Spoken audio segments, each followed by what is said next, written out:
Bueno, Bien, jóvenes, buenos días. Vamos a iniciar con la clase el día de hoy, esperando que todos ustedes se encuentren muy bien, que hayan tenido un buen fin de semana. Bueno, hoy día nos corresponde ver el tema, la informalidad. Así que con eso vamos a iniciar. Bueno, sobre la informalidad, algunas cuestiones hemos conversado ya en clases pasadas. Hemos hablado un poco de la informalidad, por ejemplo, en el mercado de productos. También podemos hablar de la informalidad en el mercado de factores. Entonces, bueno, es un poco repasar lo que se ha visto y también algunas otras cosas ir incorporando. Entonces, eso es lo que vamos a hacer hoy.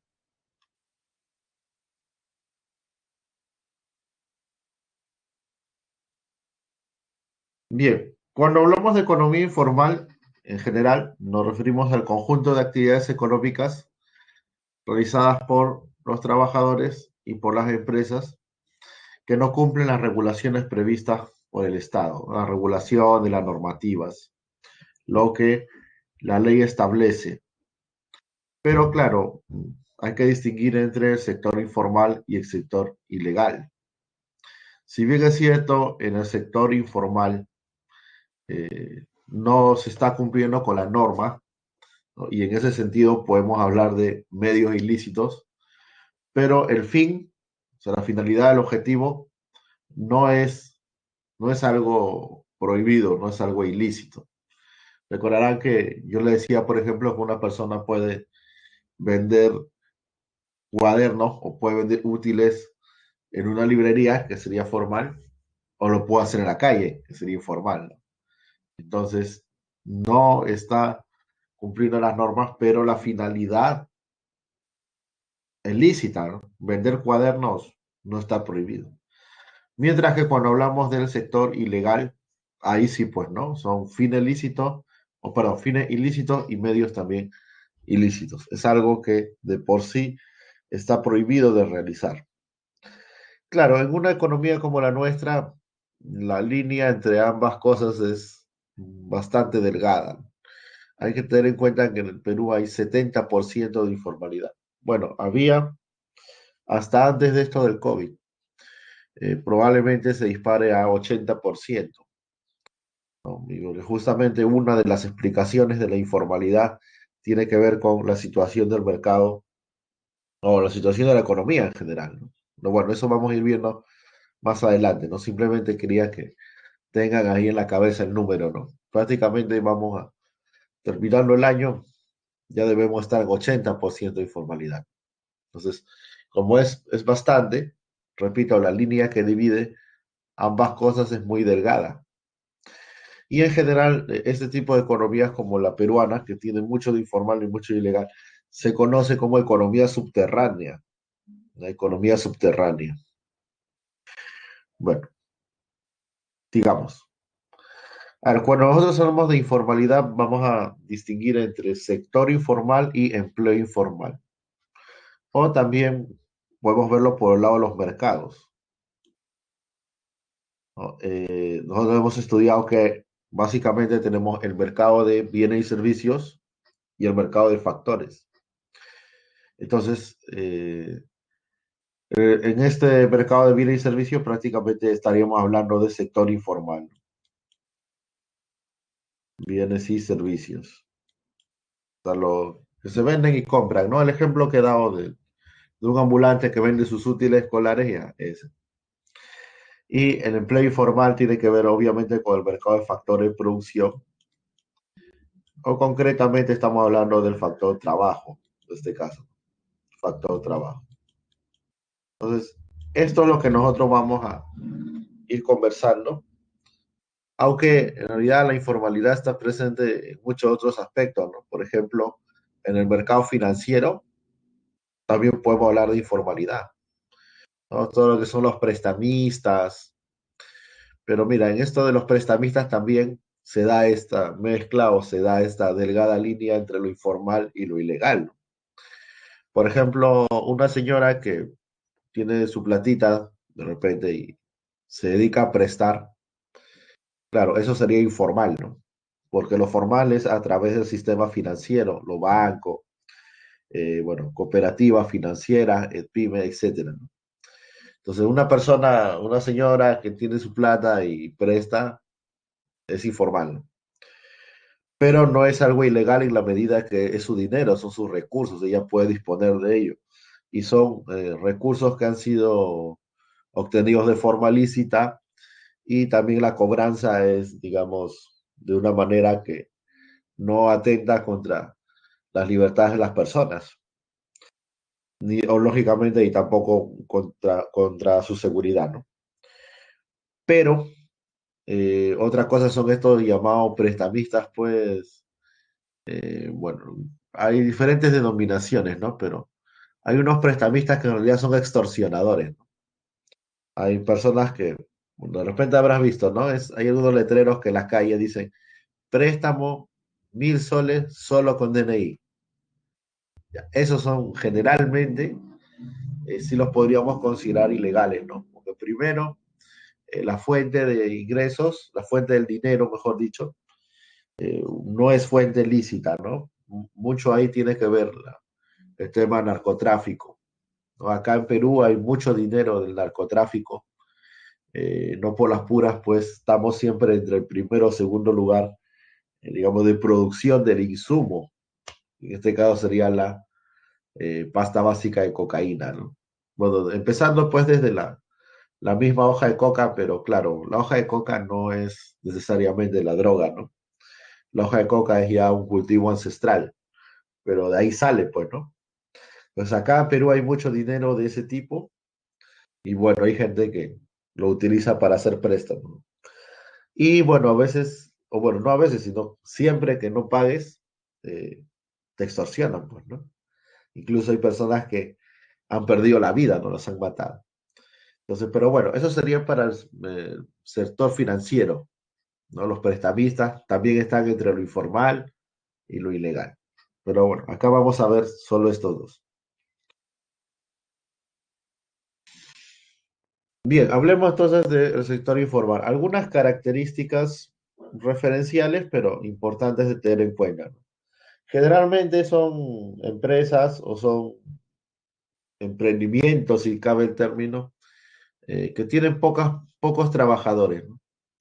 En realidad generalmente es de una o dos personas, pero acá nos ponen hasta cinco, ¿no?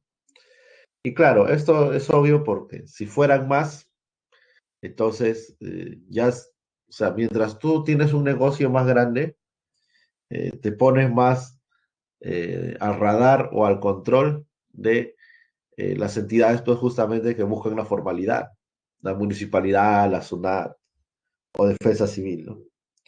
Entonces, es un poco complicado, aunque también se puede dar ojo, pero es complicado que ocurra en un negocio o en una empresa más grande.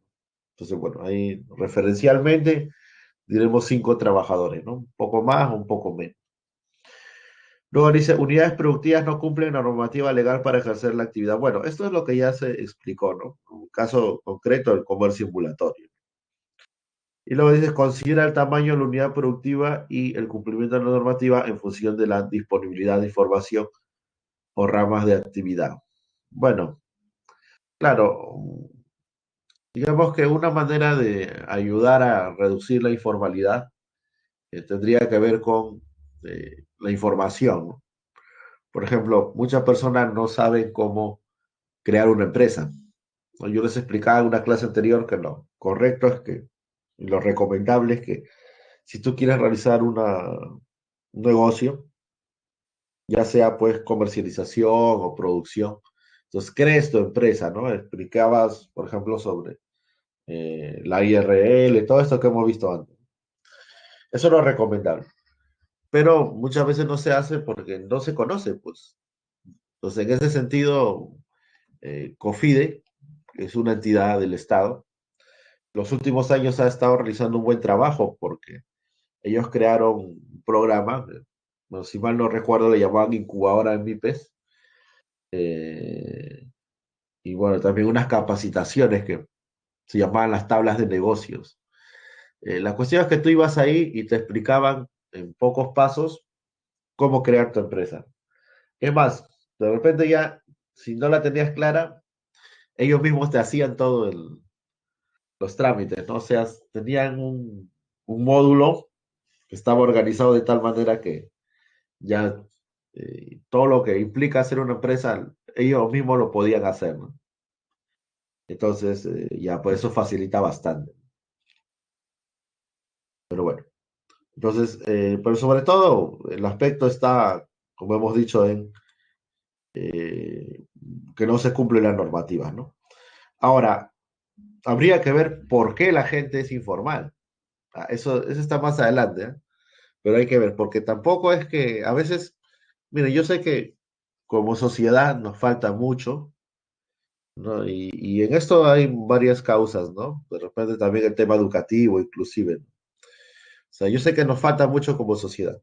Sin embargo, a pesar de eso, tampoco es que las personas deliberadamente busquen generar perjuicios, ¿no? O sea, lo que quiero que entiendas es que a veces, equivocadamente, cuando hay un problema en el país, se reduce la explicación a la culpabilidad de la gente, ¿no? Por ejemplo, ¿no? En el caso de la informalidad, ¿no? ¿Por qué hay informales? Ah, porque la gente, pues, no le gusta el orden, porque la gente le gusta, por ejemplo, ¿no? Los que venden alimentos, ¿no? Le gusta la suciedad, estar vendiendo ahí, o de repente dicen porque la gente no entiende, ¿no? Entonces, claro, todo eso es cierto, pero no podemos reducir la explicación solo a las personas, porque incluso en ese caso, suponiendo que solamente fuera responsabilidad de la gente, eh, o sea, incluso en ese caso, habría que ver por qué. Entonces, como yo siempre digo, en un país donde eh, el promedio de años de escolaridad es 9, bueno, tú sabes que el colegio dura 11 años, o sea, quiere decir que la mayoría de gente ni siquiera acaba el colegio, ¿no? Entonces, en un país de ese tipo, no le puedes pedir mucho a la gente. Siempre hay que buscar las razones. Y acá vamos a ir conversando justamente las razones por las cuales tenemos tan alta informalidad, ¿no? Una puede ser la información, que ya he mencionado, pero no es la única. Bueno, y lo otro, decíamos, es el empleo informal. Ya sobre esto también se explicó en detalle, recordarán cuando hablábamos del trabajo, factor trabajo. Pero bueno, básicamente para recordar, decimos que el empleo es informal cuando no se cumplen las normas laborales. Ahora, ¿quién establece las normas laborales? La OIT. A nivel internacional, la OIT, ¿no? La Organización Internacional del Trabajo. A nivel nacional, pues tenemos al Ministerio de Trabajo, pues tenemos la misma presidencia que puede emitir decretos, el Congreso que establece las leyes, ¿no? Pero especialmente en el sector de trabajo, claro, estamos hablando del respectivo ministerio, ¿no? Ministerio de Trabajo. Ahora bien, esto acá se menciona, ¿no? Empleo en el sector informal, empleo en el sector formal. A ver, ¿qué pasó acá? Empleo en el sector formal, más empleo. No, acá debería ser empleo total, no sé, esto borrarlo, ¿no? Pues empleo en el sector formal más empleo en el sector informal sería el empleo, el total del empleo, ¿no? Así sería. Es más, y si ustedes recordarán, en una clase hice un pequeño esquema que creo que sería conveniente repetirlo. Digamos que, digamos, si todo esto es, vamos a cruzar un poco el concepto de sector informal con el concepto de empleo informal, ¿no? Si todo esto es la economía peruana, ¿no? Entonces tú tienes un sector formal y un sector informal. Bueno, acá lo he hecho como que fuera mitad mitad, pero ya sabes que es 70-30. Y dentro de esto también tienes este rojo, vamos a suponer que es el empleo informal, ¿ya? Este rojito va a ser el empleo informal, o sea, esto de acá. Entonces, mira, ¿qué quiere decir? Que tú tienes empleo formal en el sector formal, que sería lo ideal. Tú tienes empleo informal en el sector formal, ¿no? Que es, por ejemplo, que les expliqué esto de las cuartas quintas, si te acordarás, ¿no? O sea, o la desnaturalización de contratos. Tú trabajas en el sector formal, pero tu empleo es informal. O sea, tú estás trabajando, por ejemplo, para una empresa, de repente incluso una empresa mediana o grande, pero a ti te están pagando con recibos, no con planilla, a pesar que realizas una actividad permanente. O de repente, pues ni siquiera eso, ¿no? A veces te pagan mano a mano, ¿no? Entonces ya no estás en una planilla, no tienes derechos laborales, es empleo informal, por más que te corresponde. O claro, también podrías tener un empleo informal en el sector informal, que es lo que ocurre mayoritariamente, ¿ah? O sea, esto no es lo recomendable, pero ocurre en gran medida. Y en épocas de crisis, como las que hemos estado pasando, crisis económica, empieza a crecer tanto el sector informal como el empleo informal, ¿no? Porque muchas personas que tenían empleo formal pasan a empleo informal y muchas empresas que trabajaban en el sector formal pasan al sector informal. Entonces, eso ocurre, o sea, cuando la situación económica está mal, eso se dispara. Y bueno, acá, esto otro no va a pasar, ¿ya? Sería muy raro, ¿no? Porque esto de acá, que lo estoy, digamos, esto no lo vamos a considerar, lo borraríamos. Esto de acá sería sector, que tú trabajes en el sector informal, pero que tengas empleo formal. No suele ser, digamos, si hay un caso en un millón, podría ser, ¿no? Pero generalmente esto no pasa, ¿no? Esto no se da, ¿no?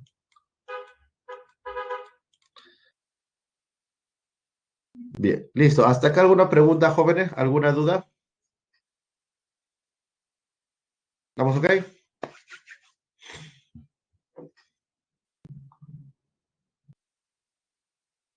Perfecto, muchachos.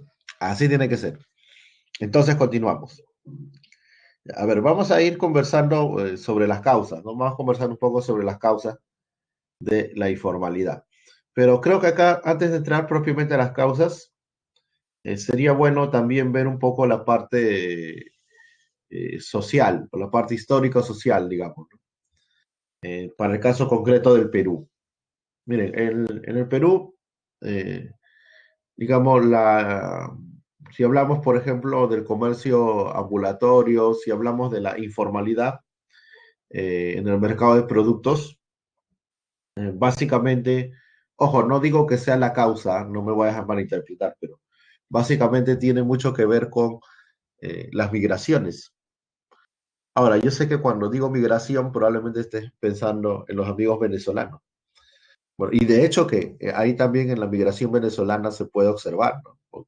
La mayoría de los amigos venezolanos que llegan están, al menos ahora, están incursionando en esto del comercio ambulatorio. Pero en realidad yo me estoy yendo más atrás, ¿no?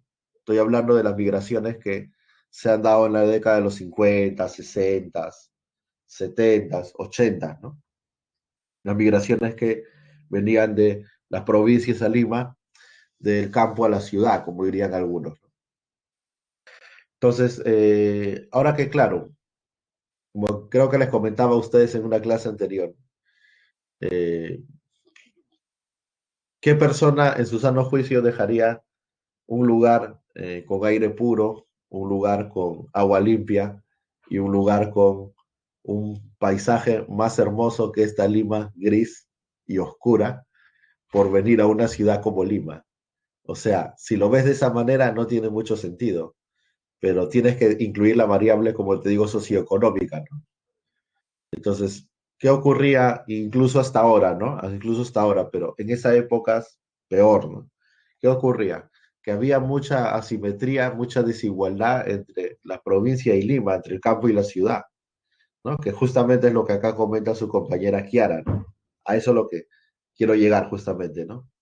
O sea, o sea, yo quiero que ustedes también aprendan un poco a buscar siempre las razones de las cosas, porque a veces algunas personas opinan quizás sin conocimiento y dicen, no, pero ¿para qué vienen a Lima? Que sí, que, ¿no? Como que poco más, pues, no sé, como que no, la gente que no vive en Lima no fueran peruanos, pero todos son, o sea, los que viven en Lima, los que viven en provincia, en el campo, en la ciudad, son tan peruanos como cualquier otro.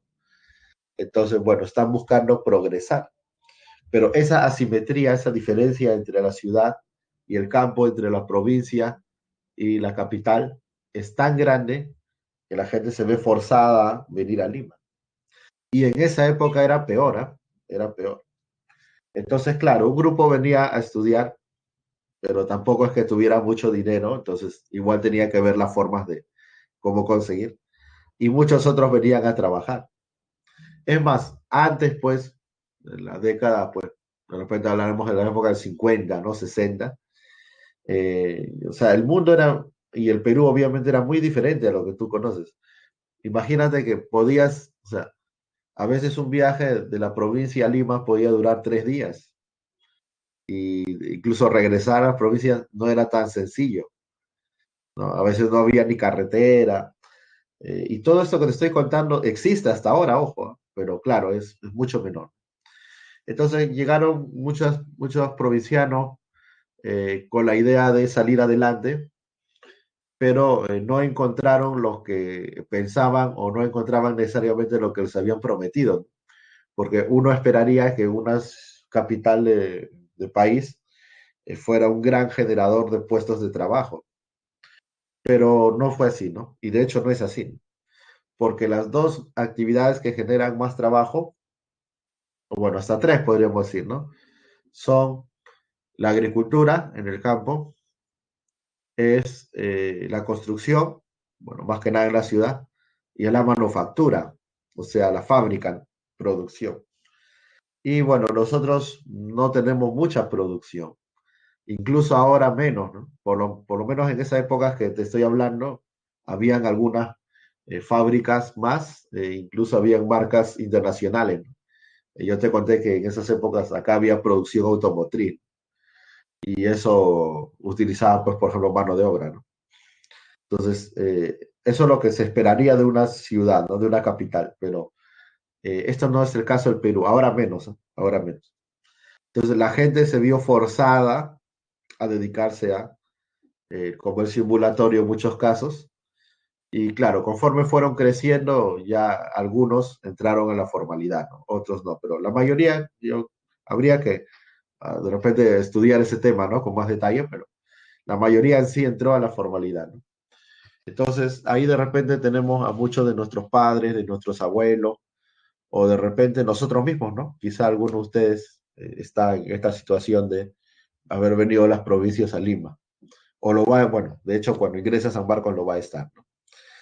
Entonces, hay que tener en cuenta esto primero para darnos cuenta que hay una explicación socioeconómica.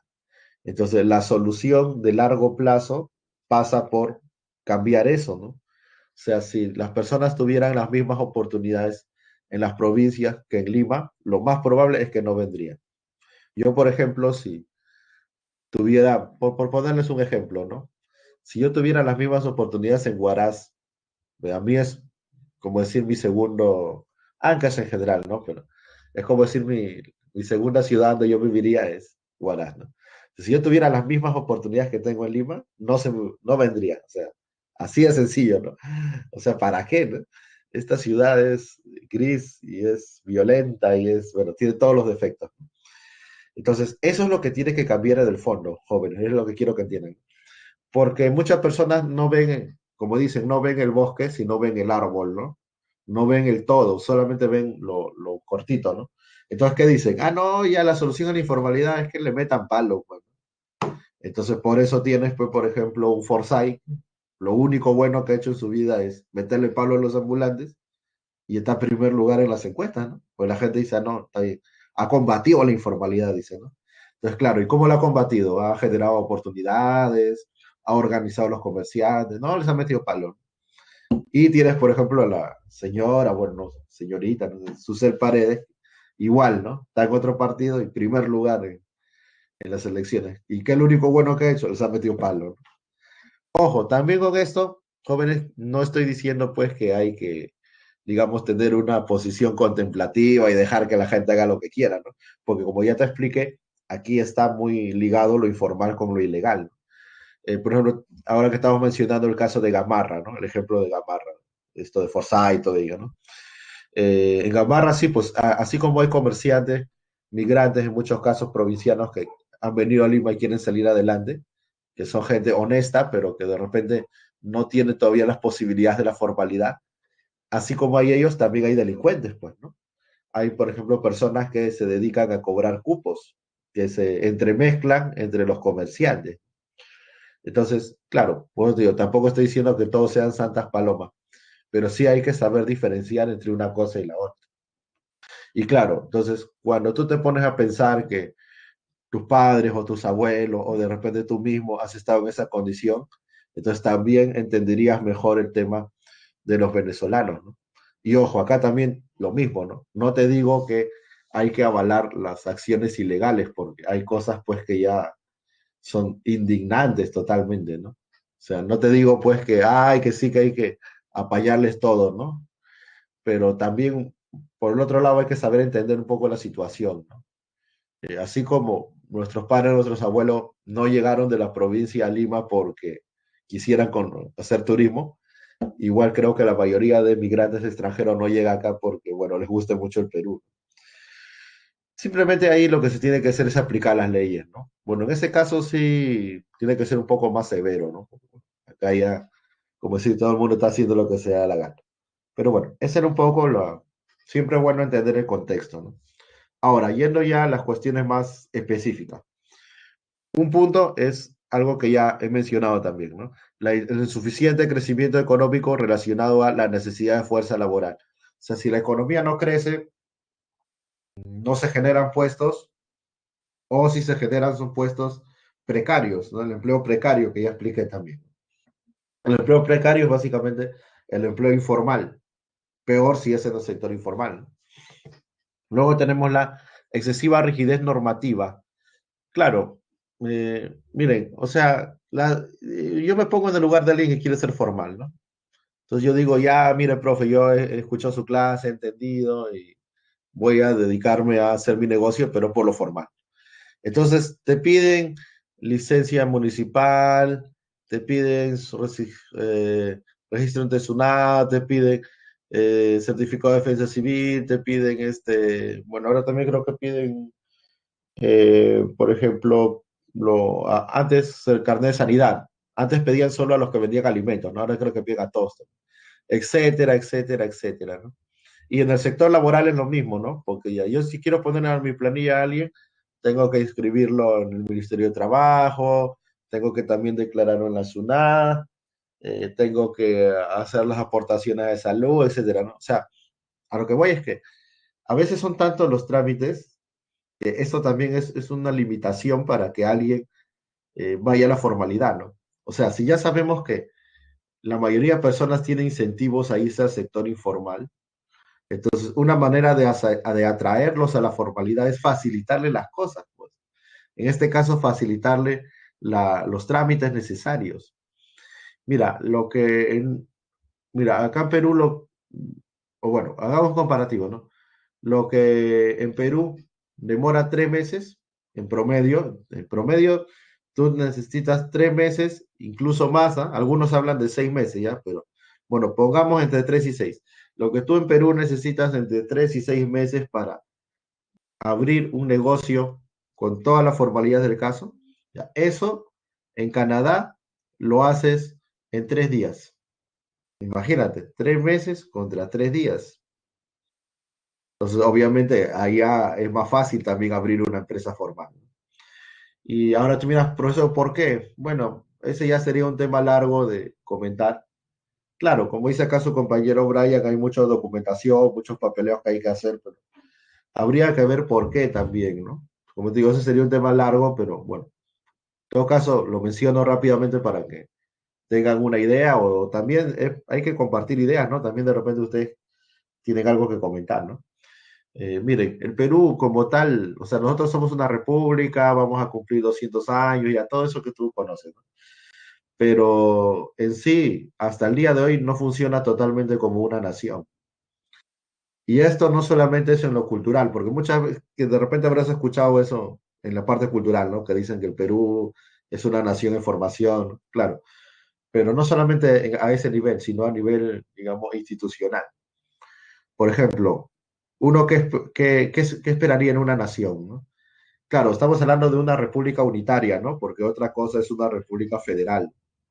Pero en una república unitaria, ¿uno qué esperaría? Que si yo estoy, por ejemplo, en Huancayo, estoy en Cusco o estoy en Lima, los requisitos que me pidan para tener un negocio sean los mismos. Y si yo estoy en Lima, los requisitos que me pide la municipalidad de Villa El Salvador sean los mismos que me pide la de Magdalena y los mismos que me pide la de Rima, porque se supone que es un estado único. Pero acá, empezando por ahí, ya estamos mal, porque cada uno funciona como pequeños feudos, o sea, como pequeñas enclaves, ¿no? Cada uno tiene sus normas, cada uno tiene sus requisitos, etcétera, ¿no? Y segundo, pues está la burocracia, la, bueno, lo que nosotros llamamos aquí burocracia, ¿no? Porque burocracia, bueno, si tú revisas, por ejemplo, un libro de sociología o revisas este autor muy conocido que era Max Weber, entonces él habla de la burocracia, pero en el sentido de, digamos, las personas que tú necesitas para administrar un Estado, ¿no? Entonces, en ese sentido, todo país tiene una burocracia, ¿no? Tiene, digamos, funcionarios estatales. Generalmente nosotros vinculamos la palabra burocracia que a, digamos, a personas que más bien, en vez de agilizar el trabajo, lo vuelven más lento, lo vuelven más engorroso, ¿no? Entonces, eso también se tiene que superar, ¿no? Pero eso también es señal de un Estado, como algunos autores también llaman un Estado fallido, ¿no? Hablan del Perú, si no me equivoco, bueno, Pablo Macera hablaba de eso, un Estado fallido. O sea, esa no es solamente que la gente no quiere trabajar, no se le da la gana de trabajar, ¿no? Sino que expresa una crisis eh, general del Estado, ¿no? En el Perú casi no hay institucionalidad. Recién en los últimos años un poco, ¿no? Pero casi no hay institucionalidad, ¿no? Institucionalidad, ¿qué quiere decir? Que, por ejemplo, más allá de los gobiernos, las instituciones cumplan sus funciones y tengan determinadas normas, ¿no? Entonces, como te digo, pueden pasar 4 gobiernos, ¿no? Serían 20 años, por ejemplo.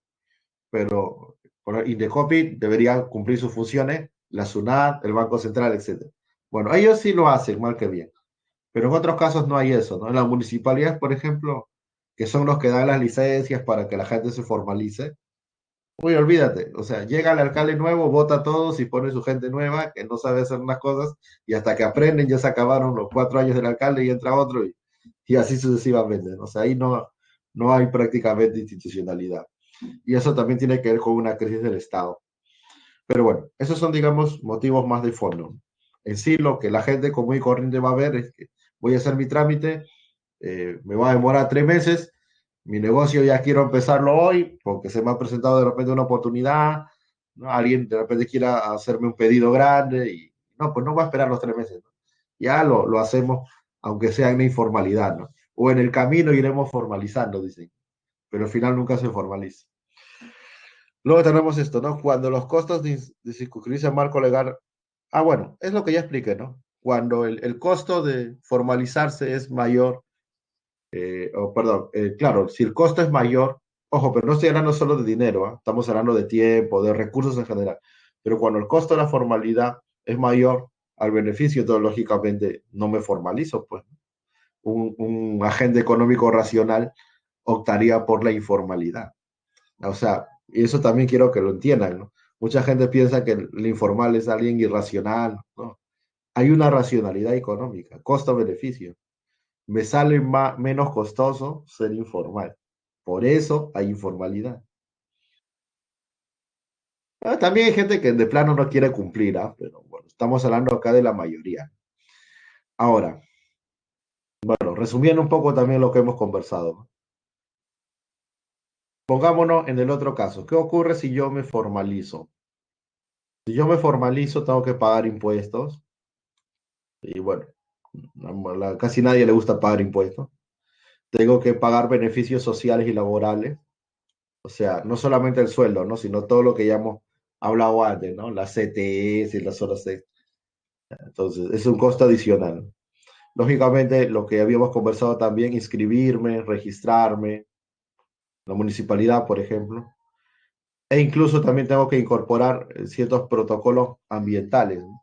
Mira, este último caso se puede ver mucho en la minería, ¿no? En la minería, porque generalmente hay la crítica a la minería formal porque contamina, ¿cierto? Y es una crítica válida. Ojo, no es que los campesinos o de repente los comuneros estén inventando, ¿no? O sea, definitivamente que acá en el Perú, en la mayoría de casos, hay un mal tratamiento del tema medioambiental por parte de las grandes empresas mineras. O sea, eso pasa, pero también las empresas mineras informales, que hay varias, también contaminan y contaminan más que la empresa formal.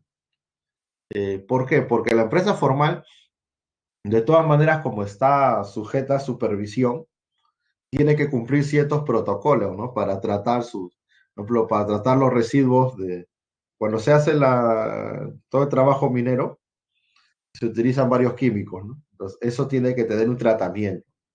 Entonces, como son formales, mal que bien están supervisados, pero claro, la crítica es que no se cumple acá un estándar internacional. O sea, no se hace, digamos, lo óptimo que debiera ser, pero de todas maneras hay un control, hay un tratamiento de los residuos, en este caso, que pueden perjudicar al medio ambiente. Pero en la empresa minera informal o ilegal, ahí no, ahí agarran y lo tiran al mar, o bueno, la laguna, lo que fuera, ¿no? Lo tiran ahí y listo, ¿no? Entonces, si ellos pasan a la formalidad, lógicamente ya no podrían hacer eso. Entonces, algunos no quieren, pues. Entonces, esos serían, digamos, los costos de formalizarse. Pero claro, si tú te formalizas, también obtienes determinados beneficios. Por ejemplo, el acceso al crédito. Esto es muy importante para las empresas. El acceso al crédito. En la economía, muchachos, el dinero es más o menos como la sangre para el cuerpo humano. O sea, es necesario que circule, ¿cierto? Y es necesario que tenga cierta cantidad de sangre, porque si no te mueres. Tú no eres solamente sangre, ¿no? Pero si no tienes sangre, ahí hay problemas, ¿no? Igual, el negocio no solamente es dinero como tal, porque el negocio tiene que producir, tiene que comercializar, pero sí es importante que tenga dinero disponible. Y en ese caso hablamos de la línea de crédito, ¿no? El acceso al crédito. Entonces, una empresa informal es difícil, es bastante difícil que acceda a crédito. Y si accede a crédito, es en cantidades muy pequeñas, pero prácticamente no va a acceder. Ahora, lo que sí hacen los informales es descalzar el crédito, ¿no? Que esto lo expliqué, un poco lo expliqué cuando hablamos, se acordarán del presupuesto. Mira, profe, no me acuerdo, y ahí te voy a explicar, mira.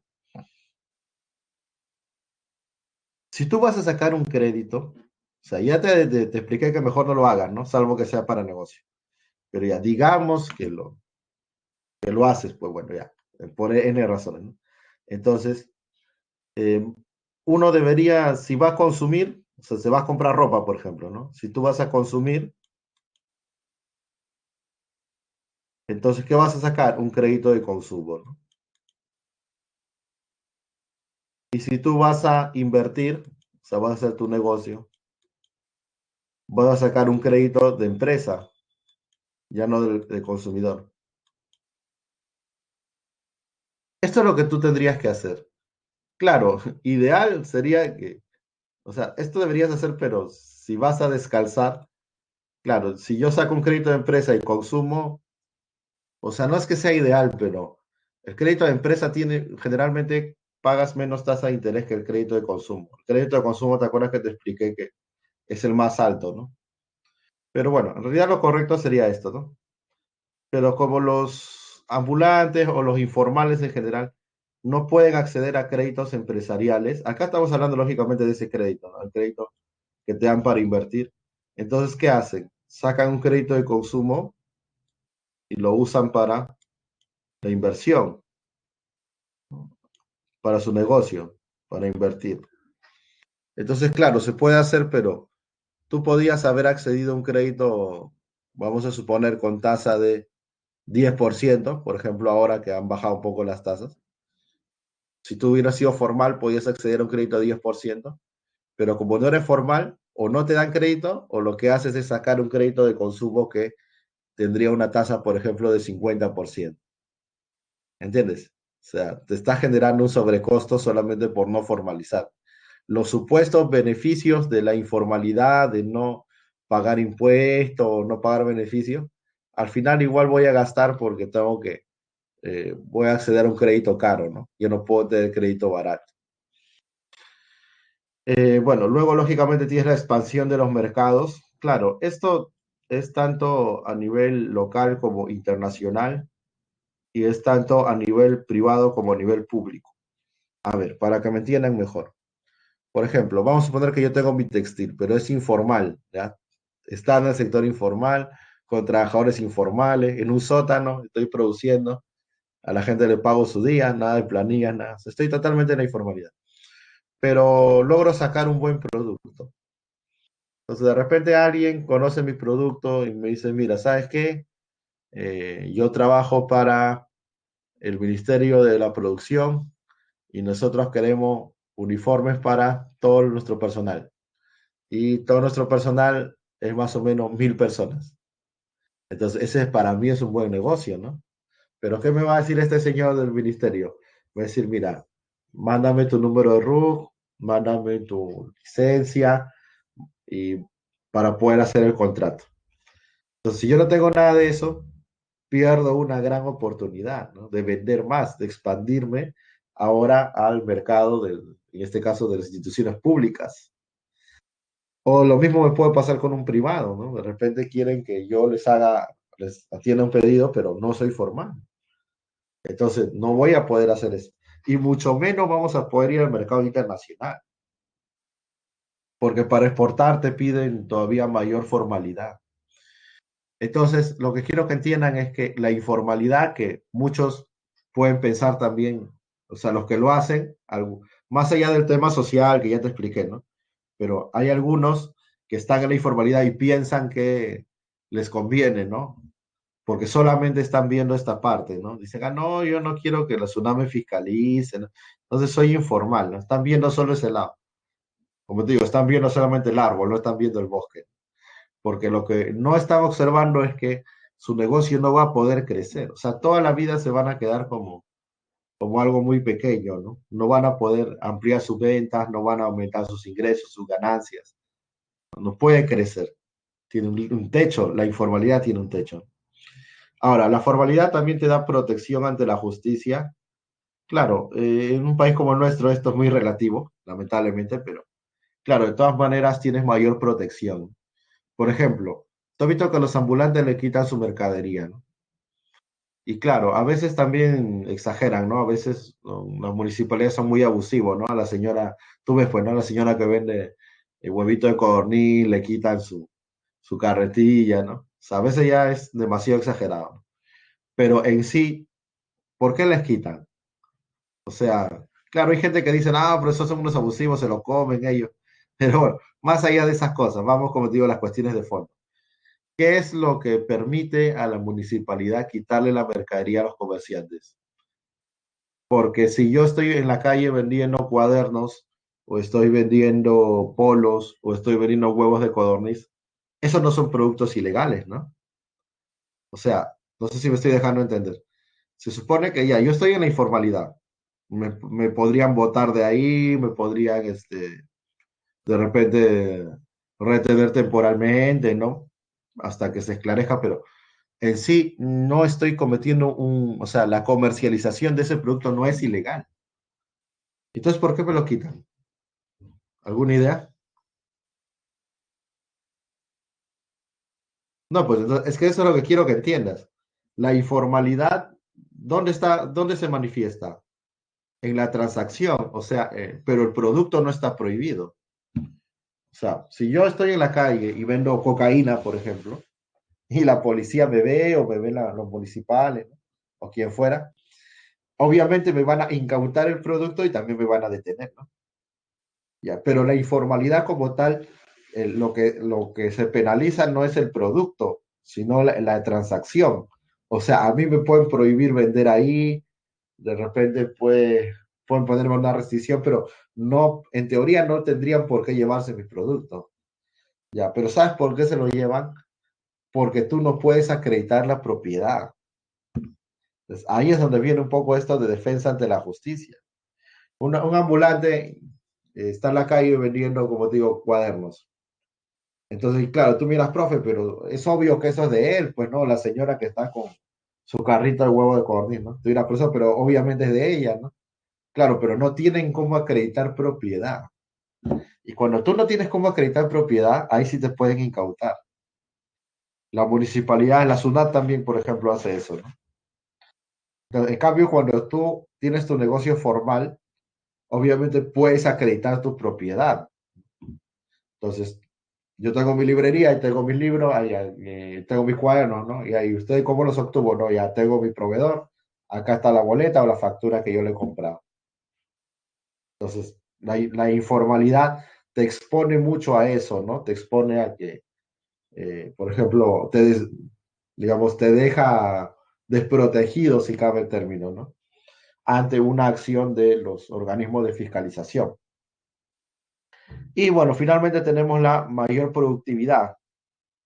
Claro, los estudios sobre el tema indican que las empresas formales en promedio son más productivas que las informales. Y nosotros ya hemos estudiado en clases anteriores qué cosa es la productividad.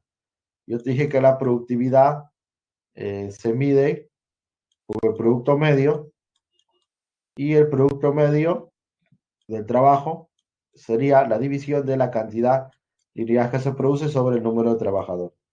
Entonces, esta productividad aumenta cuando con la misma gente o con menos gente haces más. Entonces, las empresas formales, repito, generalmente son más productivas que las informales. Básicamente por las condiciones de producción. Como la empresa formal está fiscalizada, entonces tiene que darte unas mínimas condiciones, unos mínimos elementos para trabajar, ¿no? Tiene que darte, por ejemplo, si tú eres un obrero, por ejemplo, ¿no? Y trabajas en una empresa constructora. Entonces tienen que darte tus implementos de seguridad, tus herramientas, tu tiempo de descanso, ¿no? Para elevar la productividad no solamente es jóvenes producir como locos todo el día, ¿no? También es saber gestionar el descanso. Son varias cosas, ¿no? Que, bueno, no sé si alguno de ustedes, creo que ustedes son de otra área, pero, por ejemplo, un ingeniero industrial ve eso, ¿no? Cuánto, por ejemplo, cuántos tiempos es necesario también de descanso para que la gente produzca más, ¿no? O bueno, un ejemplo más fácil para que me entiendas. Tú, por ejemplo, si tú quieres aprender más, tienes que elevar tu productividad, por ejemplo, académica, ¿no? No se trata de que estudies todo el día hasta la madrugada y todos los días, porque al final las últimas horas es casi puro desgaste, ¿no? No aprendes casi nada. Es mejor tener una jornada más corta, descansar y luego retomar tu estudio que hacer, por ejemplo, no digamos, es mejor estudiar de repente 3 horas y media, descansar media hora y luego otras 3 horas y media, a estudiar pues de repente las 7 horas de corrido, ¿no? Entonces, en el trabajo funciona igual, ¿no? Entonces, una empresa formal, de un modo u otro, por las fiscalizaciones que tiene, está obligada a ver esos temas y hace que la productividad aumente. En cambio, las informales no, ¿no? Las informales tratan de que, como dicen, entre comillas, exprimir al trabajador al máximo, ¿no? Que les produzca todo lo que pueda, pero hasta, digamos, en determinado tiempo, ¿no? Entonces, al final del día, el resultado el resultado del formal termina siendo mejor, ¿no? Porque ha aplicado, ha gestionado mejor su factor, en este caso su trabajo. Bien, por acá hay algunas preguntas. Ahora vamos a ver, ¿qué dice?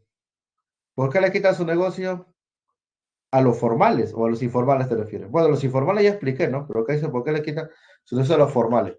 Claro, lo que pasa ahí, Julio, es que, y bueno, para todos en general, es que Claro, cuando tú eres formal estás sujeto a fiscalizaciones y lógicamente tienes que cumplir. Entonces, si no cumples, obviamente, por ejemplo, la SUNAT, si tú no emites comprobante de pago, te va a cerrar el local. O la municipalidad, si tú no renuevas tu licencia, te va a cerrar el local. O si tú has sacado una licencia para un negocio y haces otra cosa, te va a cerrar el local, ¿no? Por ejemplo, esto que ocurrió, ¿te acuerdas de la discoteca en Los Olivos? Que murieron estos jóvenes, ¿no? Bueno, más allá del tema de que si estábamos en toque queda o no, pero más allá de eso, ¿qué pasaba? Ese local tenía licencia para restaurante. O sea, incluso si hubiéramos estado en una época que no era de cuarentena, etcétera, igual ya había algo irregular, ¿no? Porque te dan la licencia para el restaurante, pero tú lo conviertes en discoteca. Entonces ahí también te pueden cerrar, ¿ya? Porque se tiene que hacer cumplir la ley por la norma. Pero, por otro lado, un poco lo que ya expliqué, muchas veces también las municipalidades no dan las facilidades, ¿no? Entonces son ambas cosas, ¿no? Hay esa sensación de que hay mucha injusticia contra el empresario formal, en el sentido de que no le pueden hasta cerrar su negocio, todo eso, que menciona acá su compañero. Digamos, esa percepción de la gente se fundamenta en estos hechos que te he dicho, ¿no? Que bueno, te pueden cerrar, etcétera. Y claro, lo mejor ahí sería, digamos, facilitar las cosas, o sea, no partir del criterio de que las personas quieren incumplir, no, hay que partir del criterio de que la gente quiere cumplir, pero hay que darle los medios para que cumpla. Ahora, el que de plano no quiere cumplir, ya pues a ese sí se le sanciona, ¿no? Pero hay otros casos, por ejemplo, las municipalidades, como te digo, ¿no? Yo tengo mi negocio de abarrotes, yo saqué mi licencia para abarrotes, pero no me fue bien, pues nadie me compra. Entonces, y mis hijos tienen que comer, ¿no? Entonces, ¿qué hago yo? Me cambio venta de ropa. Y justo ese día que me cambié venta de ropa, viene la municipalidad. ¿Y qué hace? Me cierra, pues me multa. Entonces, deberían, bueno, yo te digo esto porque como yo he trabajado en la SUNAT, también he visto bastante de estos temas que me están preguntando, ¿no? Entonces, yo creo que ahí debería haber mecanismos que, donde tú, por ejemplo, puedas cambiar de giro inmediatamente, ¿no? Claro, regularizando, puedes regularizar en la municipalidad, pero tú puedes cambiar tu giro mientras sea algo legal, obviamente, y en el camino irlo regularizando. Pero las municipalidades son muy formalistas, ¿no? O sea, la SUNAT mismo es muy formalista, o sea, si la ley dice, la norma, el papel dice que tú tienes que estar actualizado y yo llego el mismo día, ya, pero igual no me importa. Acá dice que tú debes estar actualizado y te cierro, ¿no?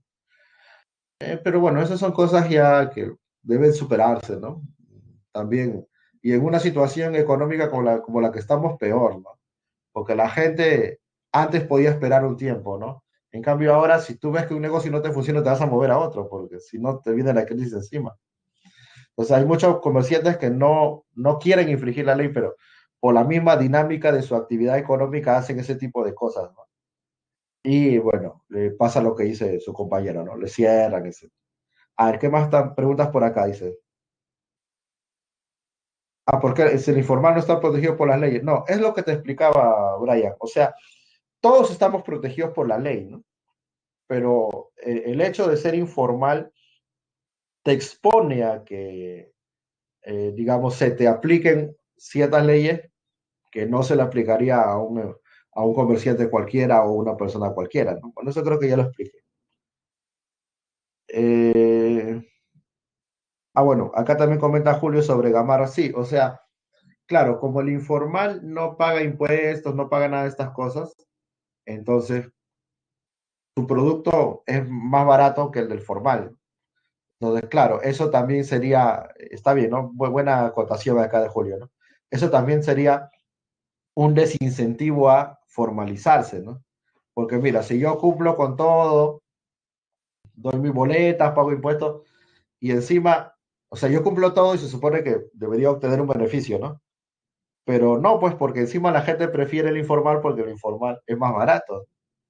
Entonces la mayoría, como no tiene conciencia cívica, no te pones a pensar, ¿no? Que no, que este sí, que está contribuyendo al país porque paga impuestos. No, la gente que hace, ve el precio barato, al ambulante está más barato, o el informal, o el llamar a los que venden en la calle, ya, a ese voy. Entonces, encima, si te das cuenta, la buena conducta no se está estimulando, ¿no? Más bien se está penalizando. Penalizando en el sentido de que el que cumple con las normas, como su precio va a ser más alto, pierde clientes, ¿no? Es claro, ahí eso es verdad, ¿no? Ese es un desincentivo a la formalidad. ¿Qué más dice ahora acá? ¿Un carrito no es propiedad privada? Sí, claro, o sea, pero a ver, esto creo que también lo expliqué en una clase, ¿ah? Pero lo repetimos, no hay problema. Lo bueno es que tenemos acá un poquito más de tiempo. Miren, la propiedad implica tres cosas: el uso, el usufructo y la transferencia. O sea, a ver, por ejemplo, mi celular. Yo tengo mi celular, ¿no? Entonces, como es mío, o sea, ya pues yo lo puedo utilizar porque es mío, ¿no? Y como es mío, yo te puedo prohibir a ti que lo uses, ¿no? O sea, de repente viene Brian y dice, profe, péteme su celular. No, no, no quiero. Pero no sea malo, pues, profe, ¿no? El hecho que sea mi propiedad me permite hacer eso. El usufructo significa que yo se lo puedo generar ganancias con esto, ¿no? O sea, se lo puedo alquilar. Le digo, ya, Brian, ¿sabes qué? Ya te voy a dar mi celular, pero me vas a pagar 5 soles. Me puedo alquilar, ¿no? Y la transferencia significa que yo le digo, ya, mira, ¿sabes qué, Brian? Te vendo mi celular mejor. Ya, dame 100 soles y ahí está mi celular. Entonces, la propiedad implica esas tres cosas. Pero para que tú puedas hacer esas tres cosas, tienes que acreditar propiedad. Porque, por ejemplo, vamos a suponer que Brian fuera policía y él me diga, profe, ya usted me quiere vender su celular, ¿no? Pero ¿cómo yo sé que soy yo? Entonces, ¿yo qué te voy a decir? No, claro que es mío, pues mira, acá están mis fotos, mis selfies, mi TikTok que he hecho, están acá, mira, ¿no? Es mío, ¿no? Pero yo no le puedo acreditar propiedad. De repente me lo he robado, él no sabe, ¿no? Entonces, como no le puedo acreditar propiedad, me pueden incautar. ¿Entiendes? O sea, la propiedad necesariamente tiene que poderse acreditar. Y eso justamente, mira, ahora que estamos hablando de la informalidad, ¿no? ¿Sabes quién es uno de los que ha estudiado más el tema de informalidad en el Perú? Es justamente Hernando de Soto. Ojo, no vas a pensar que le estoy haciendo acá campaña a Hernando de Soto. La verdad, yo no voy a votar por él. Pero hay, o sea, como dicen, al César lo que es del César, ¿no? Hay que reconocerle que él es una de las personas que ha estudiado el tema de informalidad. En los 80, si mal no recuerdo, el año 88 u 89, Hernando de Soto saca su primer libro sobre el tema, que se llamaba El otro sendero, ¿verdad? El otro sendero.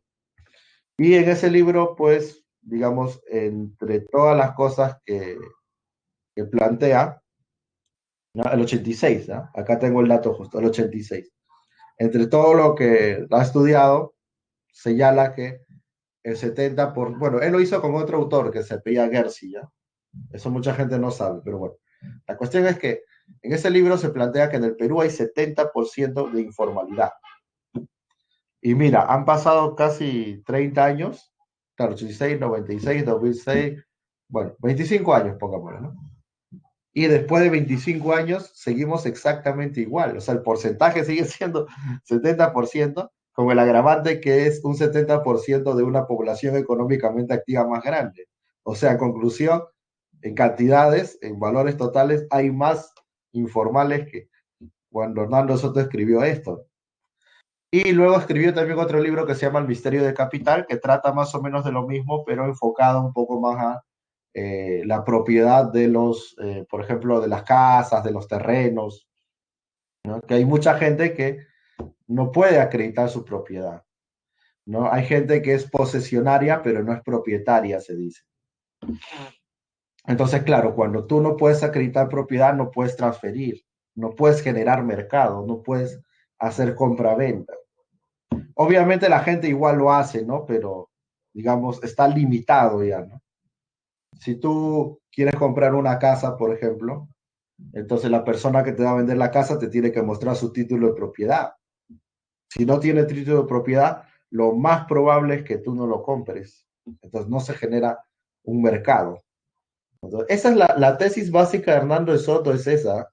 ¿Por qué crees que todos sus candidatos, ha visto, ¿no? Ponen ahí algún lema referido al tema, ¿no? De que de que vamos a dar titulación, de que vamos a dar formalidad, ¿no? Se basan en eso, ¿no?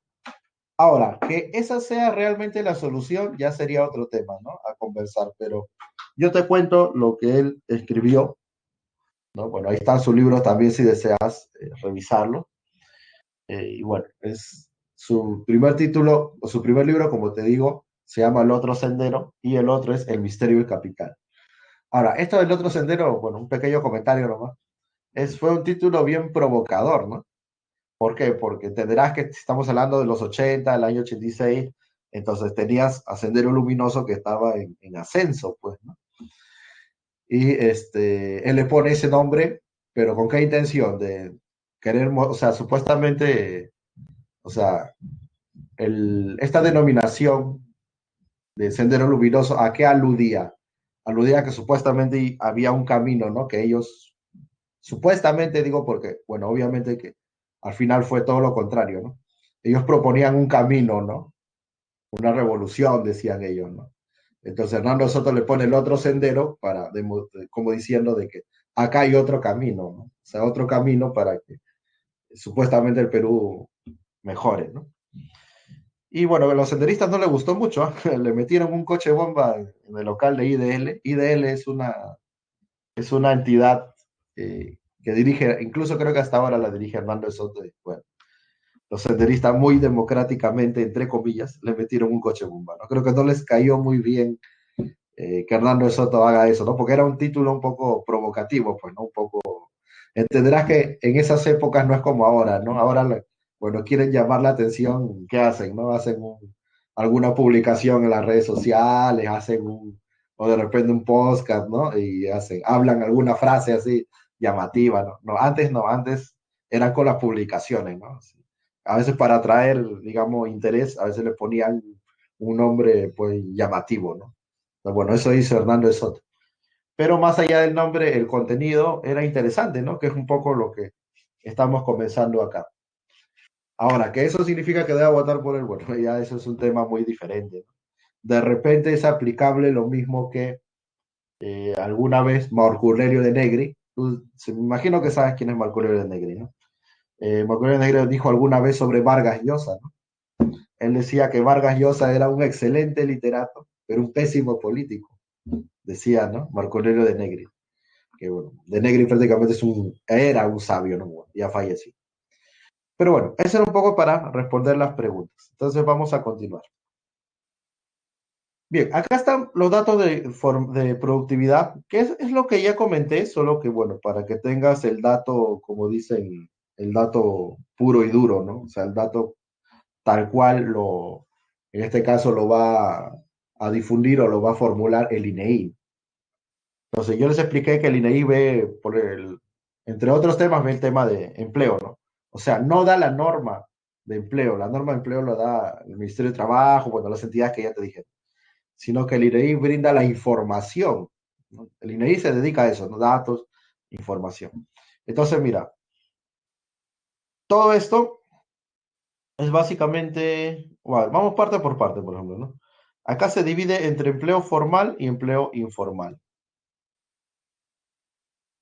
Pero empleo informal se puede dar dentro del sector informal o dentro del sector formal, ¿no? Aunque bueno, esto ya también lo he explicado, ¿ah? Bueno, acá está un poco ya, digamos, con los datos gráficamente, ¿no? Entonces, date cuenta que el empleo informal también es casi 70%, o sea, esa informalidad del 70% que te digo que, por ejemplo, planteó Hernando de Soto, no solamente está en el mercado de bienes y servicios, sino también en el mercado de trabajo, ¿no? Es un poco lo que nos dice esta gráfica. A ver, acá hay otra. Allá, mira, esto es la relación de el PBI con el empleo. Entonces, con esto, digamos, ya va a quedar más claro el tema de productividad, ¿no? Porque mira, lo azul es lo formal. Entonces, prácticamente de toda la producción, ¿no? Digamos, de la producción que sería de un 100%, el 81% de esa producción es generada por personas que están en el empleo, o bueno, Ah, creo que así no se va a entender. Acá mejor. Este 47% de personas que están en el empleo, diríamos, formal, son las que generan esta parte de la producción, el 81%. Y estos de acá generan el 18%. Entonces, claro, ¿cómo es posible que porcentualmente hablando, si si el empleo informal es mayor, su producción sea menor? Bueno, es justamente lo que ya mencioné, ¿no? Porque hay baja productividad. O sea, para ponerlo bien sencillo, una empresa formal de 100 trabajadores puede producir más que, digamos, 5 empresas informales de 50 trabajadores, ¿no? Entonces, claro, tú dirías, profe, pero si una tiene 100 y la otra son 5 por 50 son 250, entonces tienen más, pues, ¿no? ¿Cómo no van a producir más? Ah, por el tema de lo que ya te dije, ¿no? Porque hay más productividad en la formal porque tienen más elementos disponibles para el trabajo. ¿A qué se refiere con fuera del sector informal a formal? O sea, es más, a esto, acá hubiera sido más fácil ponerle formal, ¿no? O sea, dentro del sector informal son los informales y dentro del sector, fuera del sector informal son los formales, ¿no? O sea, como que mejor lo hubieran puesto así directo, ¿no? Así está en el INEI. Fuera del sector informal, porque tú solamente puedes ser formal o informal, ¿no? No hay otra alternativa. Y bueno, acá algunos puntos adicionales. Por ejemplo, digamos, la informalidad, ¿qué otras cosas puede traer adicionales? Trae, por ejemplo, dice la congestión de infraestructura y de servicios públicos. Claro, porque mira, la formalidad o informalidad está muy ligada a la tributación. O sea, los formales, bueno, IGB pagamos todos, ¿no? Pero acá hablemos, por ejemplo, de impuesto a la renta. Los impuestos a la renta, que es el segundo impuesto más importante en el Perú, solamente lo pagan los formales. Entonces, si los formales son pocos, hay poca recaudación, poca tributación. O sea, hay pocos que pagan impuestos y la mayoría no. Entonces, el Estado, para realizar sus actividades, necesita ingresos, ¿no es cierto? Y el principal ingreso del Estado es por motivo de impuestos. Puede tener otras formas de ingreso, ¿no? Puede pedir préstamos inclusive, pero la forma principal, repito, de que el Estado peruano tiene ingresos es a través de los tributos en general y, bueno, principalmente los impuestos. Y si hay poca gente que paga impuestos, entonces hay poco, digamos, ingresos para el Estado. Y si el Estado tiene pocos ingresos, entonces, ¿de dónde saca plata para mejorar la educación? ¿De dónde saca plata para mejorar la salud? ¿De dónde saca dinero para realizar todas aquellas actividades que pueden ir en mejora de las condiciones de vida de las personas? Por eso es importante también la formalidad. Ahora, claro, vamos a un ejemplo concreto de lo que ocurre en la actualidad, ¿no? Tenemos un sistema de salud precario, ¿no? Prácticamente tenemos el peor sistema de salud de la región. Entonces, bueno, la gente quiere acudir al servicio de salud y está saturado. Por ejemplo, acá te hablan de eso, ¿no? Congestiona el servicio público, porque claro, la red de salud es tan limitada que, por ejemplo, lo que se ve ahora, ¿no? Las camas no alcanzan para todo, los balones de oxígeno no alcanzan para todo. Muy diferente es, por ejemplo, Argentina. Argentina tiene una cobertura de salud de 100%. O sea, prácticamente no hay casos ahí de lo que vemos acá, ¿no? O sea, de todas maneras hay, pues, ¿no? Pero no es tan dramático. O sea, no es como acá que ves la gente haciendo las colas para obtener una cama UCI y la gente que se muere ahí en la cola. ¿Por qué? Porque ahí también hay, entre otras cosas, hay más tributación. Claro, también ha habido más endeudamiento, es cierto, ¿no? O sea, Argentina está muy endeudado respecto, si tú lo comparas con Perú. Pero bueno, sobre la deuda vamos a hablar después. Hay un tema más adelante, acá en el curso, que es exclusivamente de la deuda. Pero aparte de la deuda está el tema, como te digo, de tributación. Ahí en Argentina la formalidad es mucho mayor que en Perú. Y es malo, por ejemplo, hay peruanos también que son migrantes en Argentina, y ellos son parte de la informalidad, pero los argentinos como tal, la mayoría están en el sector formal, tanto de productos como de factores. En Argentina los sindicatos son muy fuertes, no es como acá. Mira, el gobierno toma decisiones y a quién llama, a la CONFIEP, que son los empresarios, ¿no? Entonces está bien que los llamen, pero también debería llamar a los trabajadores, a la CGTP, y entre todos ponerse de acuerdo. Pero acá el gobierno nunca llama a la CGTP, se llaman a la CONFIEP y entre ellos deciden. También en Argentina, ¿no? En Argentina el sindicalismo es muy fuerte. Ya en Argentina de repente es el otro extremo también, ¿no? Algunos dicen medio en broma, medio en serio que en Argentina se juntan tres argentinos y hay un sindicato. Y es cierto, pues, porque en Argentina hay sindicatos de todo lo que tú puedas imaginar, de todos los rubros. Pero para que haya sindicalización tiene que haber formalidad. Pues los trabajadores informales muy raras veces se sindicalizan, o por lo mismo que no tienen un puesto estable y también pues a las empresas el sindicalismo no les es muy agradable. Entonces, generalmente no se organizan porque son empleos temporales o cuando son permanentes tampoco se organizan por el temor a que la empresa los despidan. Es más, la mayoría de dirigentes sindicales en realidad son despedidos, ¿no? O sea, son ex trabajadores. Pero bueno, en Argentina no pasa eso, ¿no? Se respeta mucho el tema de organización sindical, laboral, pero como les digo, eso es posible porque hay una formalidad en el sector de trabajo. Acá en Perú, la gran informalidad del sector de trabajo hace que ni el 5% de la PEA esté sindicalizado. No llega, o sea, no llega ni al 5%. Entonces, para que te das una idea. Pero bueno, todo esto va a comentarios del primer punto. O sea, es necesario que haya formalidad para que la gente tribute y si tributa tiene ingresos y si tiene ingresos, entonces tenemos mejores servicios públicos. Ya no se satura la infraestructura estatal. Ahora, obviamente yo sé que hay otras cuestiones, ¿no? Pues tú miras profesor, pero también se roban la plata. Sí es verdad, ¿no? Por ejemplo, ahora que hablamos de Huaraz, conversaba con mi mamá también de este tema el otro día, digo, o sea, conversábamos de que cómo es posible, bueno, de repente algunos de ustedes de allá lo conocen, o sea, cómo es posible que el hospital de Huaraz esté en las condiciones que está, prácticamente parece una casa abandonada, cuando de la región Ancash, los últimos años, ha habido grandes cantidades de dinero, por ejemplo, por motivo de canon, por motivo de regalías, aparte de los impuestos que paga la minera. O sea, ¿cómo es posible que habiendo generado tanta plata, tengas un hospital que no parece ni una posta? Entonces, eso obviamente es corrupción, ¿no? Ahí no se le puede llamar de otra manera. Entonces, la corrupción también es algo que, como dicen, es un cáncer que destruye todo el tejido social peruano. Bueno, no solamente peruano, ¿no? Latinoamericano, pero en este caso hablamos del Perú. Entonces, es verdad, ¿no? También está el tema de corrupción. Y por eso mismo también hay mucha gente que no quiere pagar impuestos, ¿no?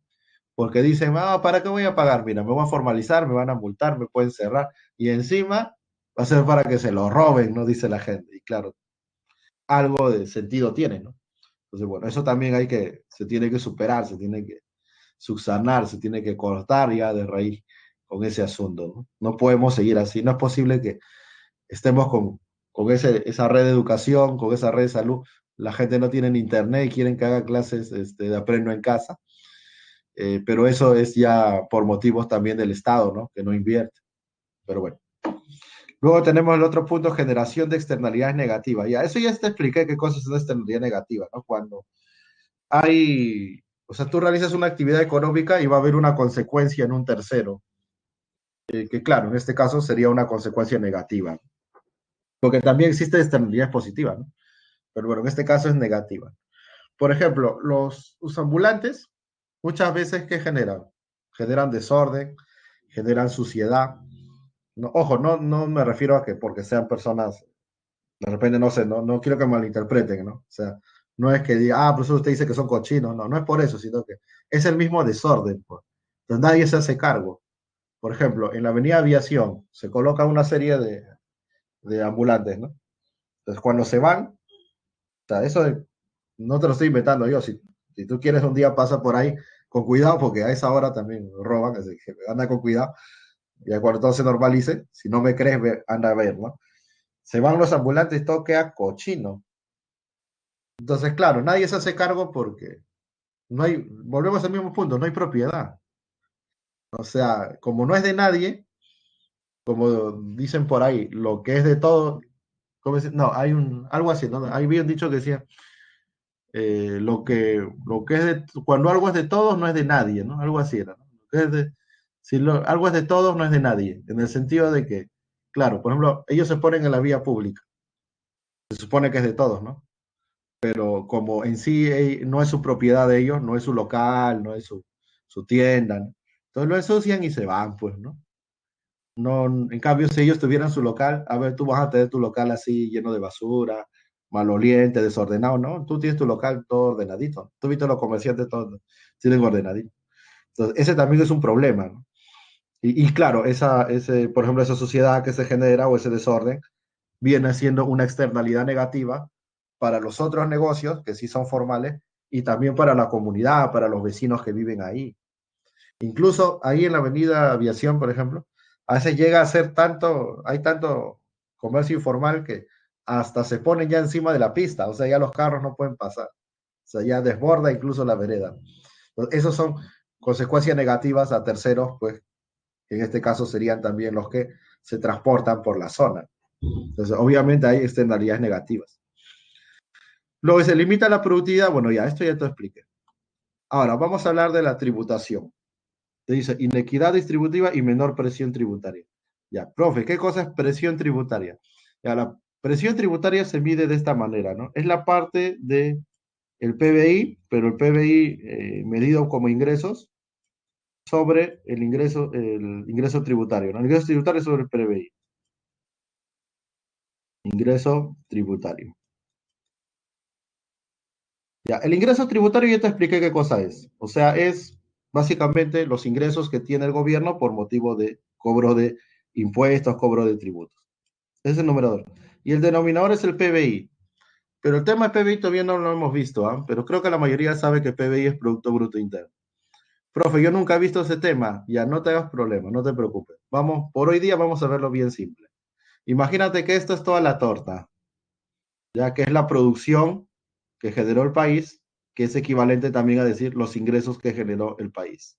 O sea, por todo concepto. Entonces, de todos estos ingresos, de toda esta torta, hay una parte que corresponde al motivo tributario, o sea, por cobro de impuestos. Entonces, la presión tributaria es eso, ¿no? Yo divido la parte entre todos, o sea, quiero saber de toda esta producción e ingresos que se generó en el país, qué parte corresponde a los impuestos. Ya, esta presión tributaria en el Perú, los últimos años, en promedio ha sido de 14%. El 14%. El resto de países, bueno, varían, pero en promedio, los países de la región de América Latina tienen 18%. ¿Qué quiere decir? Que nuestra presión tributaria es baja a comparación del resto de Latinoamérica, ¿no? Y ni qué decir de los de, por ejemplo, de Europa, ¿no?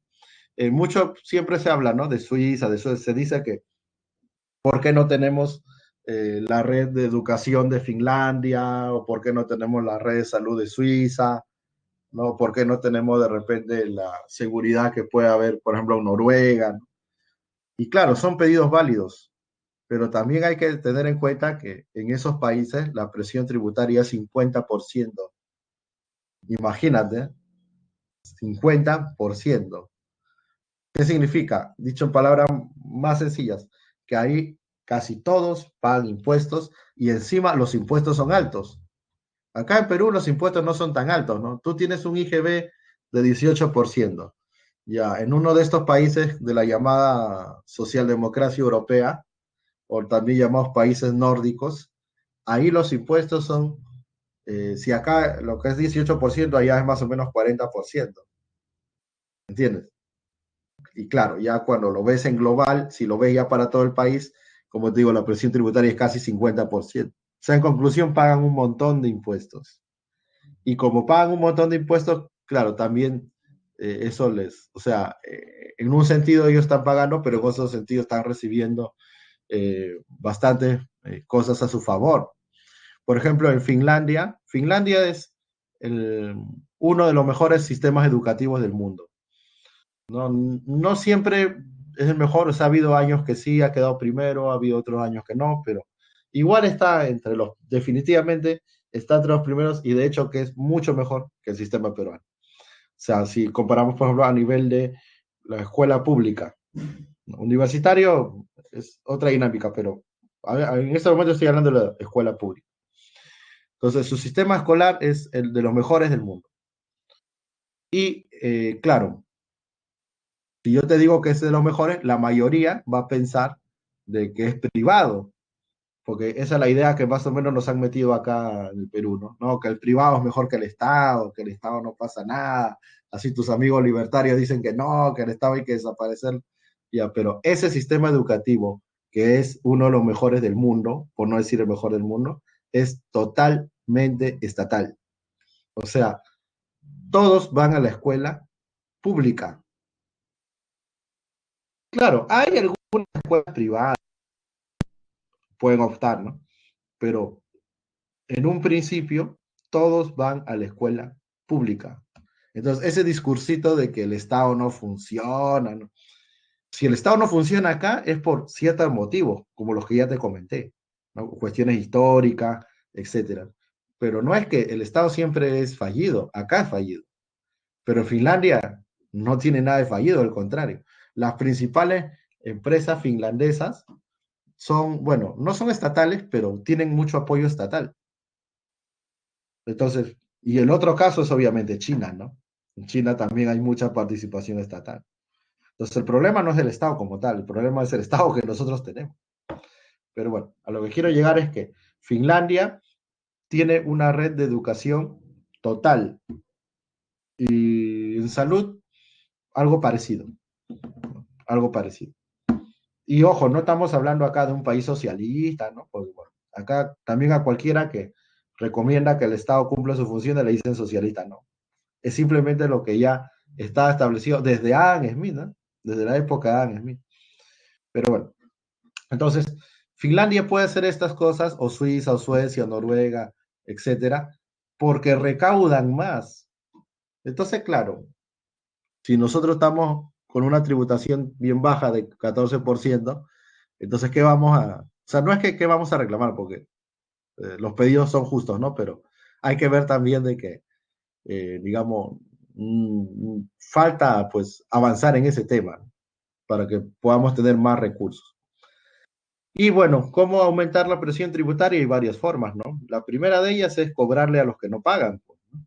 Ahí tienes que algunas grandes mineras, ahí tienes la Telefónica, ahí tienes pues varias, la deuda acumulada, si mal no recuerdo, son como 25.000 millones de soles, o sea, de todas las grandes empresas que no pagan. Entonces, primero los que no pagan tienen que pagar. Segundo, hay que ampliar la base tributaria, se dice, ¿no? ¿Qué significa ampliar la base tributaria? Bien sencillo. Significa que hacer que los que no están pagando impuestos, o bueno, mejor dicho, hacer que los que no están en la formalidad se formalicen para que paguen impuestos, ¿no? O sea, una cosa es una persona que es formal, pero por diferentes artimañas no está pagando, ¿no? Eso se llama elusión, ¿no? Evasión es cuando de plano no pagan, ¿no? O sea, desconocen, ¿no?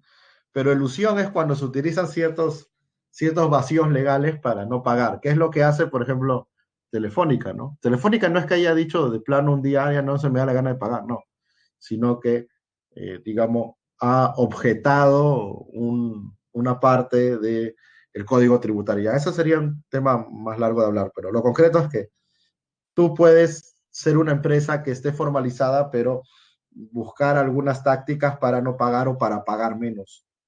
Ya. Entonces, eso se tiene que hacer, ¿no? Que los que no pagan, paguen. Pero también hay un montón de gente, que ya te expliqué que es 70%, que no paga nada, o sea, salvo IGB. Entonces, a ellos hay que incluirlos. Y como son la mayoría, bueno, pues lógicamente si tú los incluyes, vas a lograr recaudar más. Entonces, esa es la cuestión, ¿no? Asegurarse que la gente que ya está pagando cumpla y hacer que los que no están en el sistema entren, ¿no? Los que no son parte de la tributación ahora tributen. Así sea lo mínimo, ¿eh? Mira, si cada uno pusiera 20 soles, imagínate, ¿no? Es todo ese 70%.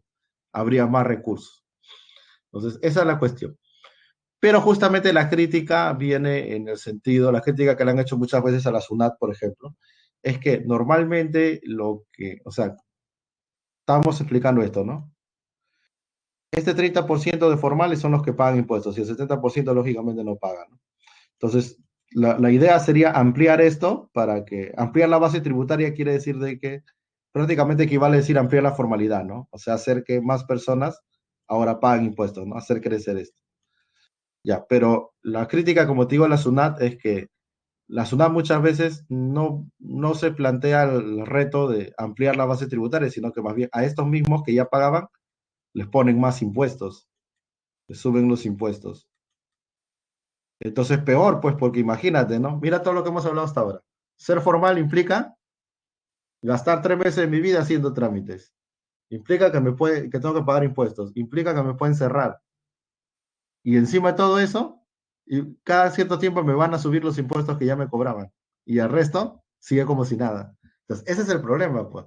Y la mayoría de medidas que toman los gobiernos, lamentablemente, se enfocan solamente en este 30%. Profe, ¿y por qué? Por varias razones. Uno, porque es más fácil, así de sencillo. O sea, como decir, no quieren ensuciarse los zapatos, dicho en el buen sentido de la palabra, y trabajar para formalizar a la gente que es informal y que paga impuestos y emplea la base tributaria y que suba la presión tributaria, ¿no? Prefieren irse a los que ya tienen mapeado, ¿no? Y segundo, también es un tema de sesgo, ¿ah? O sea, muchas veces tú has visto en el gobierno, ¿no? Está bien, el gran académico, la gran ministra que estudió en Estados Unidos, el gran ministro que fue becado en Inglaterra, ya está bien, ojo, nadie les niega sus méritos académicos. Pero si uno se queda con la teoría que aprende en la universidad o que has aprendido de repente en una maestría, eso va a chocar con la realidad porque generalmente las teorías, lamentablemente, no se construyen en países como el Perú, sino que son de afuera. O sea, tú cuando empiezas a estudiar, en un principio vas a estudiar con, por ejemplo, libros que se hicieron en Estados Unidos, que se hicieron en Inglaterra. Entonces, claro, eso es una primera aproximación para que tú conozcas la teoría, pero luego eso tienes que contrastarlo con la realidad. Si tú tienes un gran conocimiento académico, pero no lo aterrizas a tu realidad, ¿qué pasa? Que empiezas a tomar medidas con un criterio que no corresponde. Por ejemplo, ¿no? Uno diría, estaban proponiendo, me acuerdo hace unos meses, decían que bajen los impuestos para que la gente consuma más y con eso se reactive la economía, ¿no? Porque si la gente consume más, hay más empresas, etcétera, ¿no? Ya, tiene sentido, ¿no? Ya, y eso es lo que, por ejemplo, en un libro de texto de economía, si tú estudias por ejemplo, una teoría keynesiana, te dice eso, ¿no? Si tú bajas los impuestos, en economía generalmente le ponen la letra T al impuesto. Si tú bajas los impuestos, vas a generar que la gente consuma más, y si la gente consume más, entonces se va a producir más. La letra I es para producción. Ya, pero esto pasa en un país donde la formalidad es 70-80%. Pero en un país donde la informalidad es 70-80%, o sea, es al revés, esto no va a pasar, pues, o si va a pasar, pasa de manera muy pequeña, ¿no? Casi ni se sienten. ¿Por qué? Porque la gente que no pagaba impuestos, suban o bajen, no le afecta en nada, pues, ¿no? Entonces, eso es importante, muchachos, cuando ustedes sean profesionales, siempre tratar de que lo que han aprendido empalmarlo o llevarlo a la realidad nuestra, a la realidad nacional.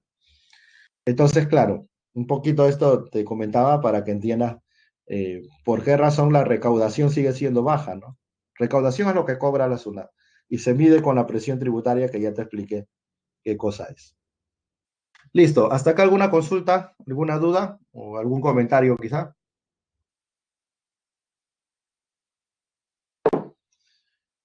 Listo. Bueno, acá también hablan sobre la inequidad distributiva.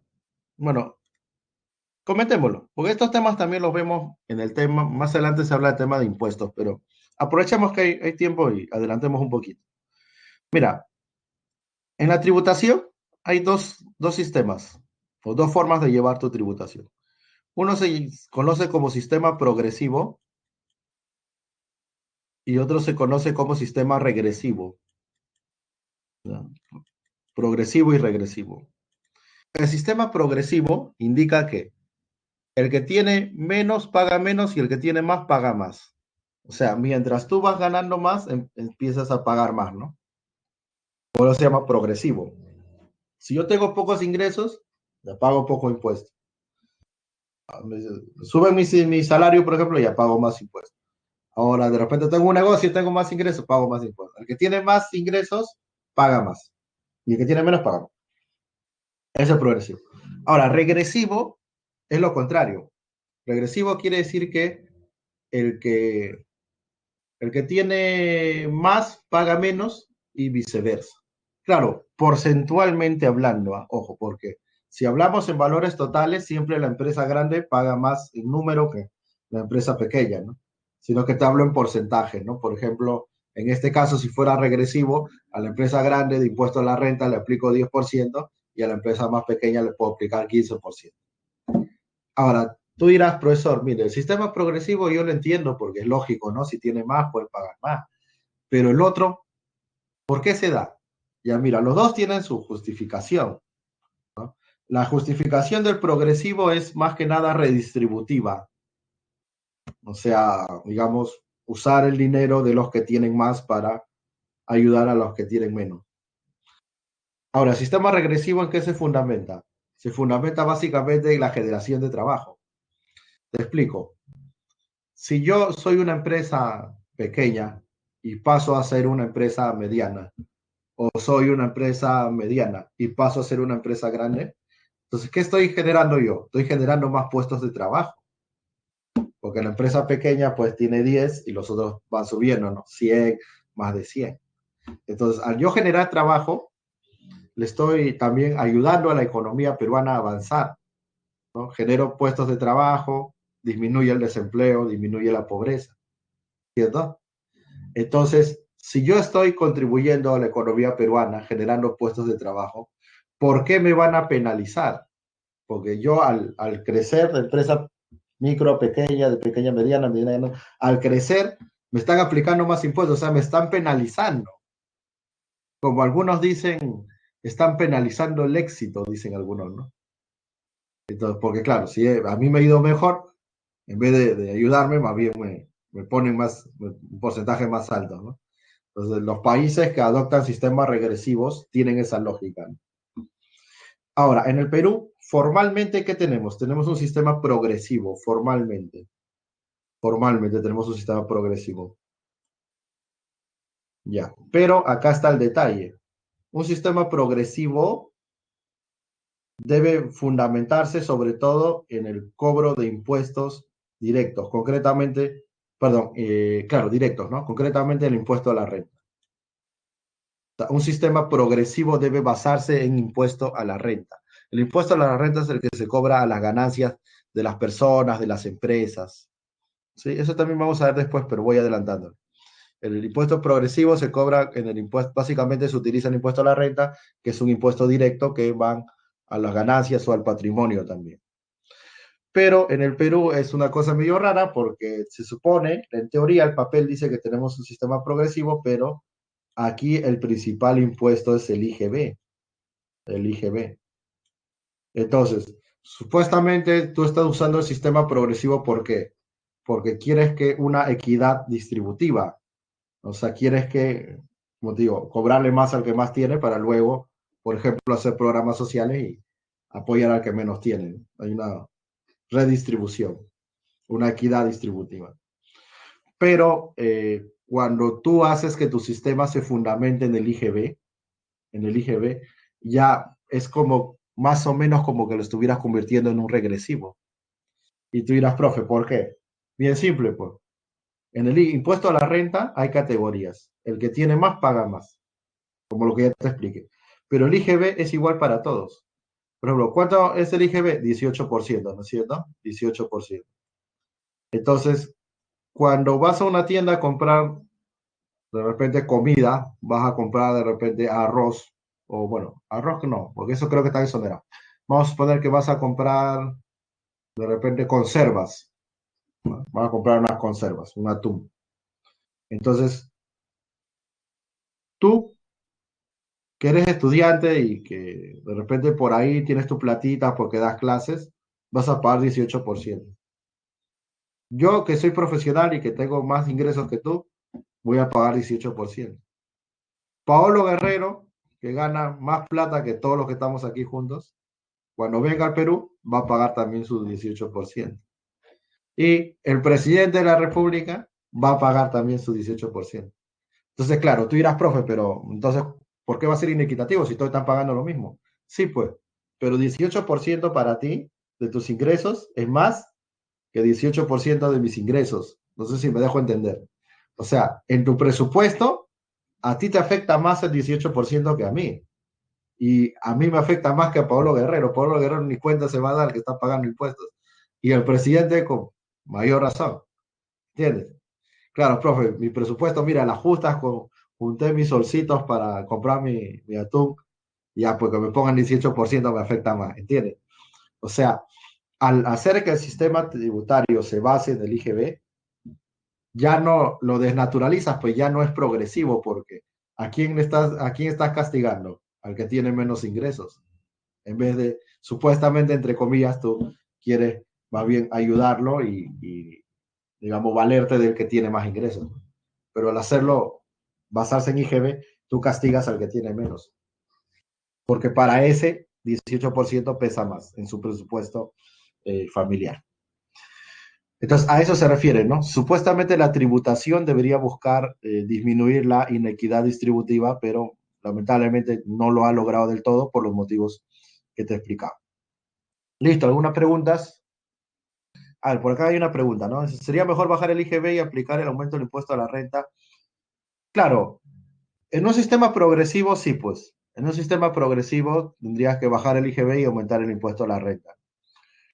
Pero bueno, ahí hay varias cosas, ¿no? Ya no solamente está la parte técnica o quizá la parte económica, también hay una cuestión política, ¿no? Porque entenderás que las empresas grandes tienen más capacidad de influencia que las empresas pequeñas o que los ciudadanos, ¿no? Por ejemplo, las 8 empresas más grandes del Perú tienen más capacidad de influir en las decisiones de un gobierno que todos nosotros. Entonces, claro, ellos no van a tratar de evitar que se aplique un sistema netamente progresivo donde ellos van a pagar más. Pero eso, como te digo, ya es parte política, ¿no? Si es la parte económica, la teoría económica que te dice que si tú quieres un sistema progresivo, hay que centrar en impuesto a la renta. Y claro, ahí cabe lo que tú dices, ¿no? Mejor, más bien, subimos el impuesto a la renta y bajamos el IGB. Bien, ¿alguna otra pregunta? Entonces, en todo caso, lo escriben ahí. Bueno, ya terminamos. Entonces, ¿qué hacemos? Nos vamos. Ya, vamos a aprovechar que tenemos unos minutos más. De repente podemos ver algo de las preguntas del material o de repente, no sé si tienen alguna otra pregunta adicional, podríamos verla también. Pero creo que ya vimos la semana anterior, ¿no? Hicimos de la semana de atrás incluso. Entonces veamos un poco de las preguntas del material, ¿sí? A ver un minutito para cambiar esto. Pero bueno, la vez pasada lo proyecté, pero creo que no se notaba muy bien, ¿no? Entonces, ustedes en todo caso descárguenlo también. O si no, miren, mejor voy a ponerlo yo acá en unas PPT, me dan un minutito, para que lo puedan ver más grande, ¿ah? Porque si no, quizá ahí en la pantalla no lo van a notar. Así que denme un minuto para pasarlo acá a la PPT.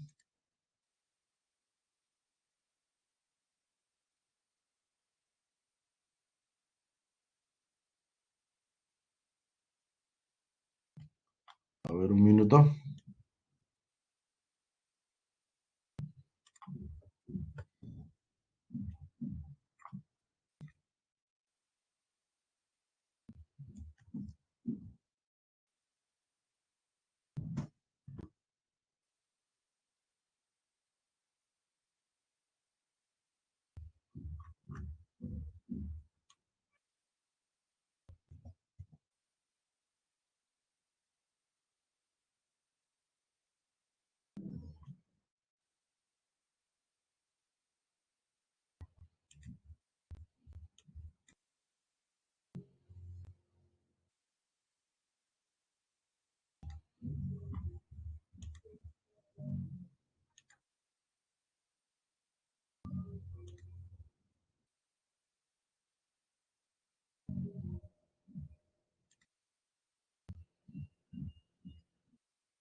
A ver, lean la pregunta, me van diciendo la clave, si la saben, y si no, yo lo respondo. A ver, ¿cuál sería la uno?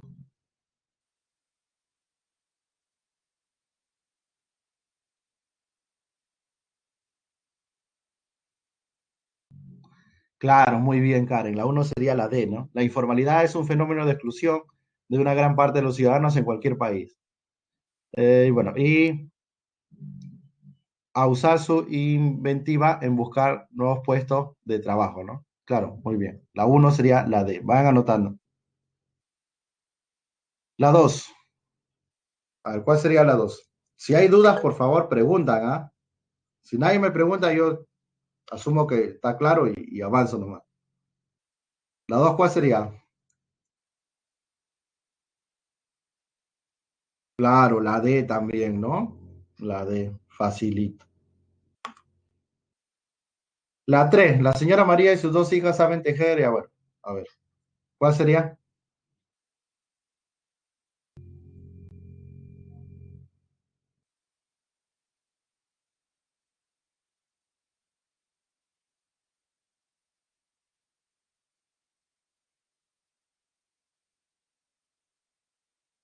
Claro, ¿no? Muy bien. Es informal, pues, ¿no? Dicho negocio contará solamente con tres personas. Ah, claro, si tomas por el criterio es informal, ¿no? Aunque, claro, debería haber una información adicional, pero como te están diciendo ya, básate del número, claro, es informal. Lo cual no significa, ojo, que toda empresa que tenga tres personas sea informal, ¿no? Solo que en este caso concreto sí. A la 4,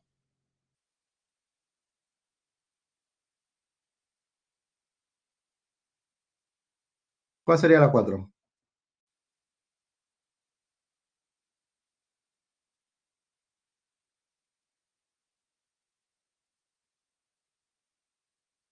La B dice la 4. A ver, vamos a ver.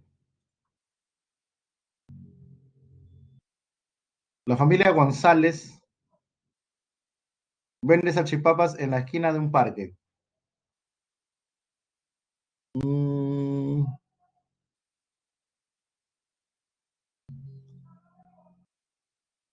ya, acá sería la A más bien, ¿ya?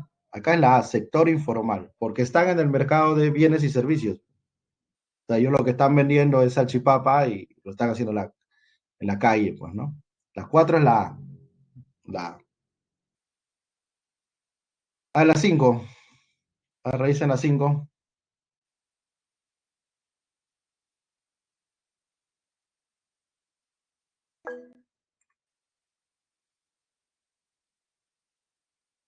A ver, por acá hay una respuesta ya, está bien, así tiene que ser. Rapidito nomás, a la orden, como dicen ahora. A ver, vamos a ver qué solución han puesto, ¿sí? A ver, dice, Carlitos trabaja para su tío.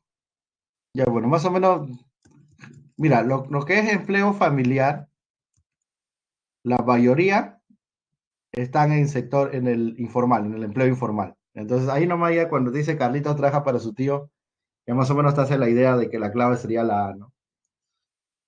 Porque claro, también, ojo, hay un empleo familiar que es remunerado, ¿no?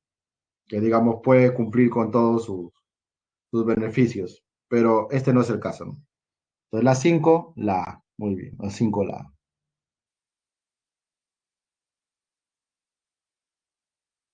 No, empleo y trabajo informal es lo mismo. Empleo y trabajo informal sería lo mismo. Pero acá dice trabajo formal, pues, ¿no?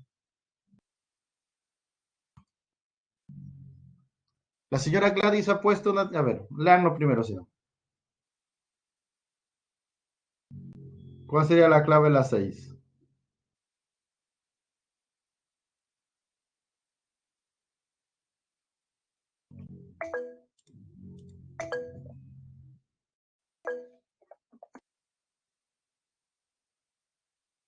A ver, vamos a ver qué han puesto, ¿ah? A ver, a ver. La B, claro, ¿no? No tiene licencia, pues, es informal. Ya ese sí está fácil. La 7.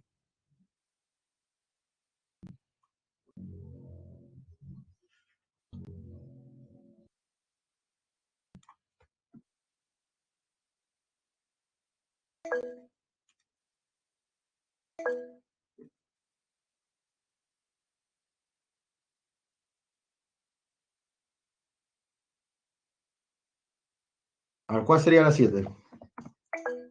Bueno, por acá hay algunas respuestas ya, ¿no? Vamos a ver.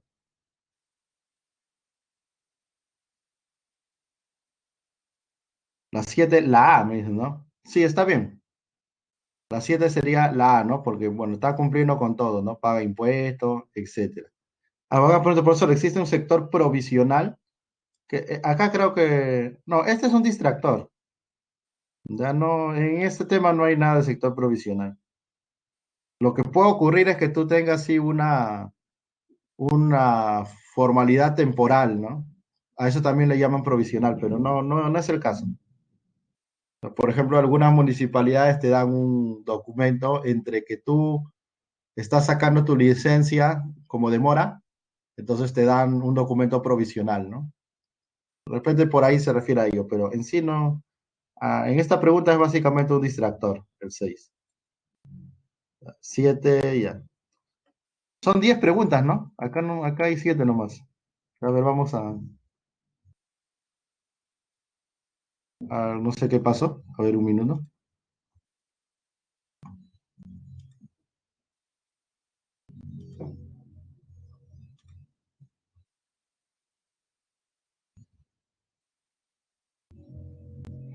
Bueno, vamos a hacer una más en todo caso porque me piden que termine un poquito antes. Y ya bueno, las otras dos ya quedan para ustedes. A ver, la 8.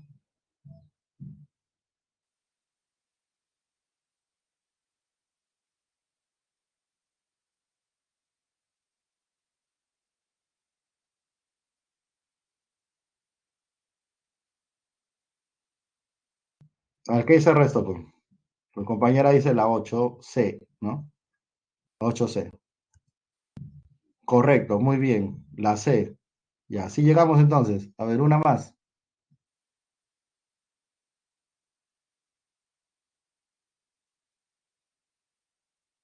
La 9C dice compañera. Perfecto, muy bien. Ya, la 10. Ahí nos contó, de hecho. Ah, ya, su compañera ya lo ha hecho antes, hombre. Ni había leído la pregunta. Pero está bien, muy bien, tienen que hacerlo antes. Listo, ahí están todas las claves. Nos vemos el próximo miércoles. Te espero temprano, como siempre, 8 de la mañana, listo para tu curso preferido, Economía. Nos vemos. Hasta luego. Un fuerte abrazo.